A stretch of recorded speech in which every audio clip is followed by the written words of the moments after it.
Tu payes trop d'impôts, tu as fait quelques recherches sur internet pour tenter de les réduire et dès les premières propositions, tu trouves investir dans l'immobilier avec le dispositif Pinel. Serait-ce la solution? Très mauvaise idée. Je vais te montrer pourquoi ce dispositif est une arnaque et qu'il enrichit plus les constructeurs que toi. Et heureusement, il y a une alternative que j'utilise et qui est bien plus alléchante. Reste bien jusqu'à la fin de cette vidéo pour ne pas manquer cela.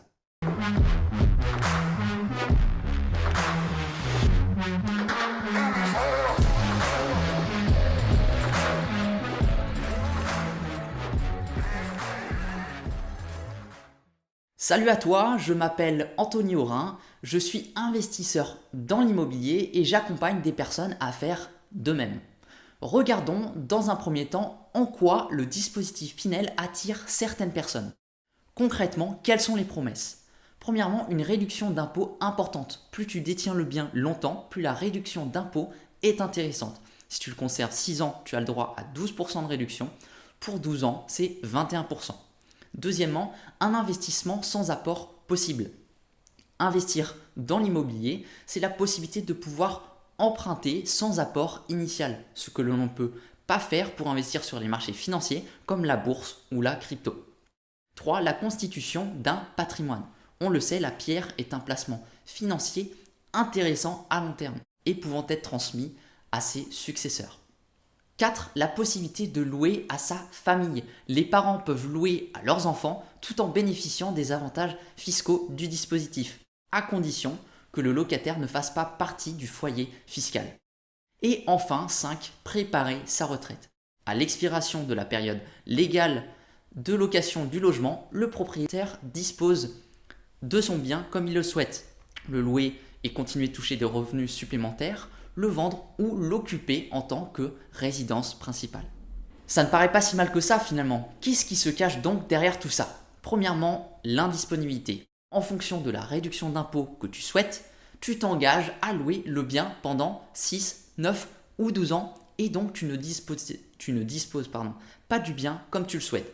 Si tu veux le vendre avant la fin de l'engagement, tu dois rembourser entièrement les réductions fiscales que tu as perçues.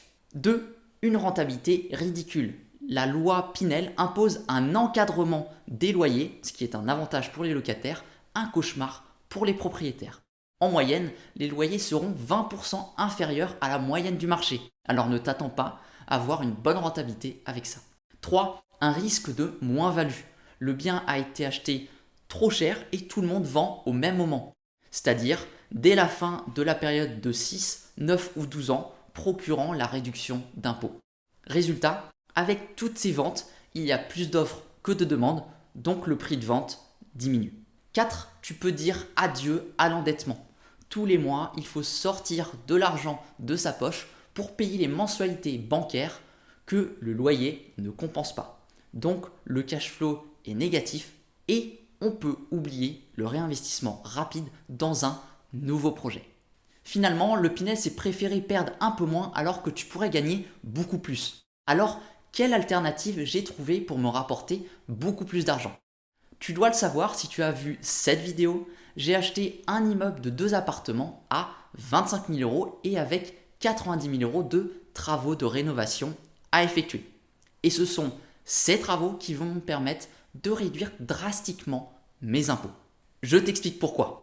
Une fois les biens rénovés, ma conjointe et moi-même proposerons de la location nue. Nous percevrons donc des revenus fonciers sur les mêmes que ceux que l'on perçoit en tant que salarié. Avec ces locations, nous aurons un chiffre d'affaires de 12 000 € et nous aurons fait 90 000 € de travaux. Ce qui nous donnera 12 000 moins 90 000, 78 000 de déficit foncier. Chaque année, lors de notre déclaration aux impôts, on va pouvoir déduire 10 700 € de notre foyer fiscal et on pourra profiter de ce déficit pendant au moins 7 ans. Si, à titre d'exemple, avec ma copine, on devait déclarer 40 700 € aux impôts, grâce à notre déficit, on déclarera 30 000, ce qui nous fera baisser de TMI, la tranche marginale d'imposition, et nous paierons moins d'impôts. Pour rappel, sur cet investissement, je percevrai un bénéfice de 400 € par mois. Donc non seulement on percevra du cash flow et en plus on paiera moins d'impôts, un double gain d'argent. Si tu veux être épaulé dans ton projet, sache que je propose un accompagnement et de la mise en relation avec des chasseurs immobiliers qui pourront te proposer des projets rentables. Tu peux me retrouver sur Instagram pour plus de contenu exclusif sur l'immobilier. N'oublie pas de mettre un like et de t'abonner. Que le cash flow soit avec toi. On se dit à bientôt pour une prochaine vidéo. C'était Anthony Orin de How Invest.